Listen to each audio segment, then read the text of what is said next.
बिस्मिल्लाहिर्रहमानिर्रहीम अस्सलाम वालेकुम। DAE मैथमेटिक्स कोर्स कोड 123113 के साथ आज की इस वीडियो में हम एक्सरसाइज 6.2 और आपके पास ये 113 मैथ में एक्सरसाइज 8.2 है। आज हम इसका क्वेश्चन नंबर 19 सॉल्व करेंगे जो कि बेहद इंपॉर्टेंट क्वेश्चन है एग्जामिनेशन पॉइंट ऑफ व्यू से। तो क्वेश्चन कुछ इस तरह है कि find the sine of the angle and the unit vector perpendicular to each. हमारे पास यहाँ पे दो पार्ट्स हैं इसके, तो आपने यहाँ पे एक तो साइन ऑफ एंगल फाइंड करना है, दूसरा आपने एक यूनिट वेक्टर फाइंड करना है जो कि इन दो वेक्टर्स की क्या होगा, परपेंडिकुलर होगा। तो यहाँ पे साइन एंगल फाइंड करने का हमारे पास फॉर्मूला है। देखें जो ए क्रॉस बी मॉड की जो डेफिनेशन है वो होता है A mod B mod into sine theta. अगर हमने यहाँ पे साइन एंगल निकालना है तो साइन एंगल के साथ ए मॉड बी मॉड मल्टीप्लाई, तो इस तरफ आके नीचे डिवाइड हो जाएगा इस तरह से, ठीक है। तो साइन थीटा जो हमारे पास है वो इक्वल आ जाएगा A cross B magnitude divided by A की मैग्नीट्यूड इंटू बी की मैग्नीट्यूड। तो ये आपके पास साइन एंगल फाइंड करने का क्या आ गया, फार्मूला आ गया। नेक्स्ट हमारे पास है यहाँ पे unit vector. If n hat is a unit vector perpendicular to both a and b। अगर हमारे पास n एक यूनिट वेक्टर है जो कि हमारे पास a और b के परपेंडिकुलर है, तो फिर ये इक्वल होता है a cross b divided by A cross B की मैग्नीट्यूड। देखना जो यूनिट वेक्टर का फार्मूला होता है vector divided by same vector की मैग्नीट्यूड। तो हमारे पास जब आप निकालेंगे ना, एक वेक्टर निकालेंगे यूनिट जो कि दो वेक्टर के परपेंडिकुलर होगा, तो उसको वहाँ पे यूनिट वेक्टर निकालने का फार्मूला बस ये है, ए क्रॉस बी फाइंड करना है और फिर आपने ए क्रॉस बी की मैग्नीट्यूड फाइंड कर लेनी है। अब सबसे पहले हमने साइन एंगल फाइंड करना है, ठीक है। तो साइन एंगल फाइंड करने के लिए हमें चाहिए ए क्रॉस बी की मैग्नीट्यूड और फिर ए की मैग्नीट्यूड और बी की मैग्नीट्यूड। तो सबसे पहले हम ए क्रॉस बी फाइंड करते हैं। तो ए क्रॉस बी के लिए सबसे पहले फर्स्ट रो में आ जाएगा आई जे के, सेकंड रो में आपके पास वेक्टर ए जो है, ए हमारे पास है 1 1 और 1, तो ये 1 और 1 आ गया। और जो आपके पास थर्ड रो है उसमें वेक्टर बी आ जाएगा 2 3 और -1। अब हम इसको फर्स्ट रो से एक्सपेंड करते हैं। तो सबसे पहले हमारे पास यहाँ पे आई एज इट इज आ जाएगा इनटू अब आई वाला कॉलम और रो जो है ना एलिमिनेट हो गए, तो जगह 1 1 3 और -1। फिर यहाँ फार्मूले में माइनस होते हैं और यहाँ पास सेकंड एलिमेंट जे आ गया। अब जे वाला कॉलम और रो को एलिमिनेट करते हैं, तो 1 1 2 -1। फिर यहाँ पे आ जाएगा प्लस के। अब हमने क्या करना है कि के वाले कॉलम को और रो को एलिमिनेट कर देना है, तो आपके पास आ जाएगा 1 1 2 3 1 1 और 2 3।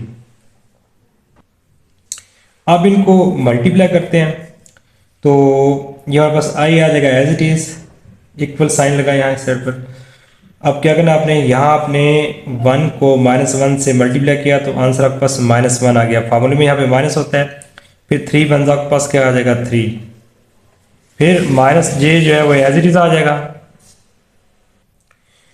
नेक्स्ट हमने यहाँ पे 1 को दोबारा -1 से मल्टीप्लाई करना है, तो ये आपके पास आ गया -1, दरम्यान में माइनस और 2 1 2। फिर प्लस के।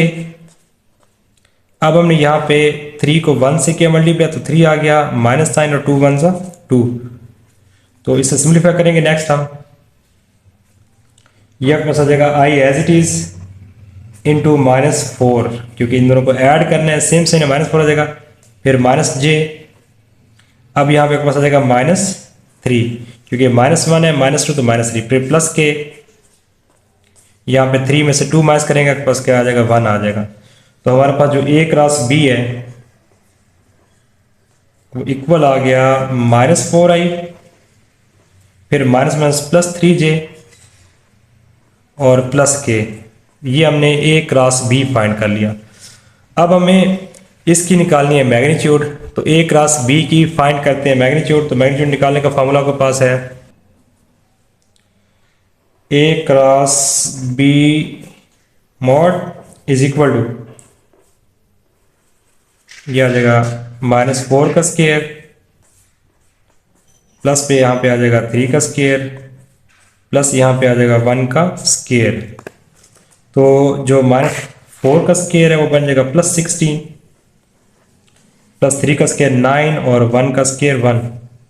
तो ये जब इसको ऐड करेंगे तो ये जगह के पास √(9 26। ये हमने ए क्रॉस बी फाइंड कर लिया, उसकी मैग्नीट्यूड फाइंड कर ली। उसके बाद हमने ए की अलग से मैग्नीट्यूड फाइंड करनी है और बी की अलग से मैग्नीट्यूड। तो सबसे पहले हम ए की मैग्नीट्यूड फाइंड करते हैं, तो हमारे पास ए की मैग्नीट्यूड में हमारे पास आ जाएगा is equal to square root of, यहाँ देखें ए में यहाँ पे है 1 1 और 1, तो आ जाएगा 1 का स्क्वायर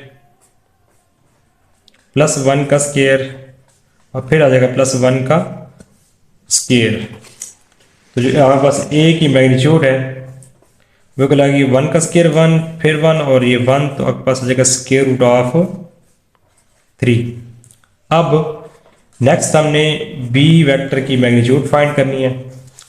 ये देखें डिवाइड में बी वेक्टर भी मैग्नीट्यूड निकालनी है, तो बी वेक्टर में है 2 3 और -1, तो ये आ जाएगा स्क्वायर रूट ऑफ 2 का स्क्वायर प्लस आ जाएगा 3 का स्क्वायर और प्लस आपके पास आ जाएगा -1 का स्क्वायर। तो ये हमने क्या किया, यह हमने वेक्टर बी की मैग्नीट्यूड फाइंड कर ली। अब इसको करते हैं सिंपलीफाई। तो यहाँ देखें जो 2 का स्क्वायर है वो आ जाएगा 4 और 3 का स्क्वायर प्लस क्या आ जाएगा 9 प्लस -1 का स्क्वायर प्लस 1, इन सबको ऐड करें तो यह पास बनता है 9 + 4 13 + 1 14, स्क्वायर रूट ऑफ आपके पास क्या आ जाएगा, ये 14 आ जाएगा।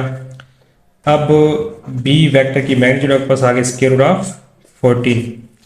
अब हमने साइन एंगल का फॉर्मूला यूज़ करना है। साइन एंगल फाइंड करने के लिए ये होता है ए क्रॉस बी की मैग्नीट्यूड डिवाइडेड बाई ए की मैग्नीट्यूड और साथ यहाँ पे आ जाएगी बी की मैग्नीट्यूड। तो ए क्रॉस बी हमने इसकी मैग्नीट्यूड क्या फाइंड की है, ये हमने फाइंड किया √26, तो यहाँ पे ऊपर आ जाएगा √26।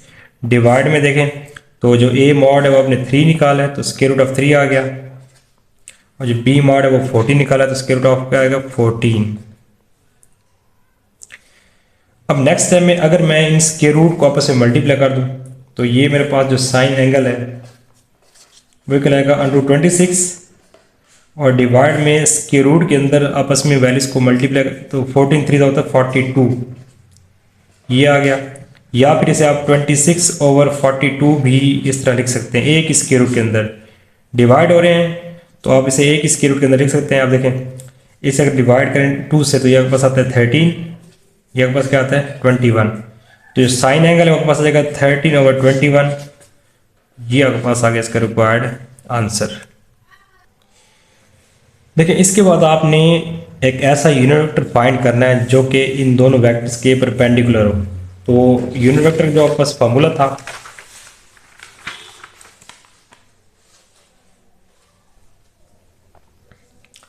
वो के पास देखें, ये फार्मूला है ए क्रॉस बी और ए क्रॉस बी की मैग्नीट्यूड, तो के पास यूनिट वेक्टर का फार्मूला है जो कि दो वेक्टर के परपेंडिकुलर हो। तो ए क्रॉस बी भी हमने ऑलरेडी फाइंड कर लिया था पीछे, ठीक है, और ए क्रॉस बी की जो मैग्नीट्यूड है वो भी हमने फाइंड कर ली √26 है। अब आपने जस्ट ये दोनों वैल्यूज यहाँ पुट करनी है और आपके पास यूनिट वेक्टर आ जाएगा। तो यह वैल्यूज पुट करते हैं तो यहाँ पास n यूनिट वेक्टर आ जाएगा एज इट इज इनटू, अब देखना जो ए क्रॉस बी है वो इक्वल है -4i, तो इधर आपके पास आ जाएगा -4i प्लस 3j, ये प्लस 3j आ गया और प्लस k डिवाइड में क्या आएगा ए क्रॉस बी की वैल्यू जो पास आ जाएगा √26। सबसे पहले आपने ए क्रॉस बी फाइंड करना है, फिर ए क्रॉस बी की मैग्नीट्यूड फाइंड करनी है और आपने यहाँ पुट कर देना है, तो आपके पास ये रिक्वायर्ड आंसर आ जाएगा, यूनिट वेक्टर आ जाएगा।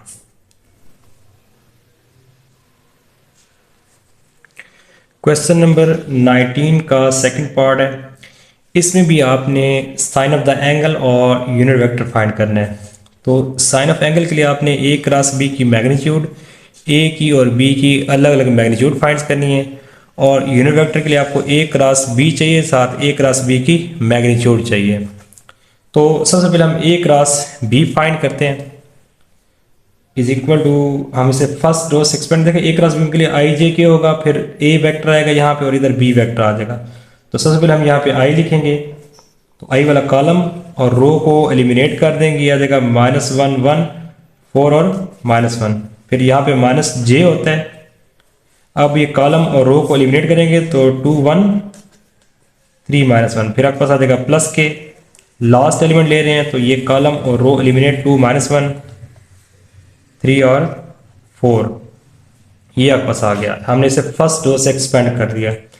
आई लिया तो ये कॉलम रो एलिमिनेट, ये 4 एलिमेंट यहाँ पे आ जाएंगे, फिर -j ये एलिमिनेट तो 2 1 3 -1 आ जाएगा, फिर k लेंगे तो ये कॉलम रो एलिमिनेट 2 -1 3 4। अब इनको ये आपके पास आ गया 2/2 का डिटर्मिनेंट, इसे सॉल्व करते हैं। तो सबसे पहले हमने इन दोनों को मल्टीप्लाई करना है, तो माइनस माइनस प्लस 1 1 सा 1 माइनस दरमियान में और 4 1 सा 4 आ गया, फिर -j, उसके बाद 2 मल्टीप्लाई -1 तो -2 दरमियान में माइनस और 3 1 सा 3, फिर प्लस k लेंगे आप यहाँ पे तो 4 2 सा 8 माइनस साइन और 3 मल्टीप्लाई -1 तो -3 आ गया।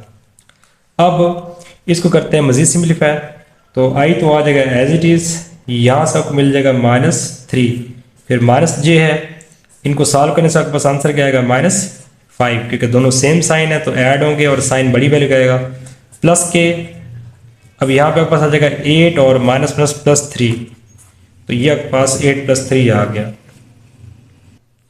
अब जो a क्रॉस b है ये इक्वल आ गया आपके पास -3i, फिर -+5j और फिर 8 + 3 11 होता है तो प्लस आ जाएगा 11k।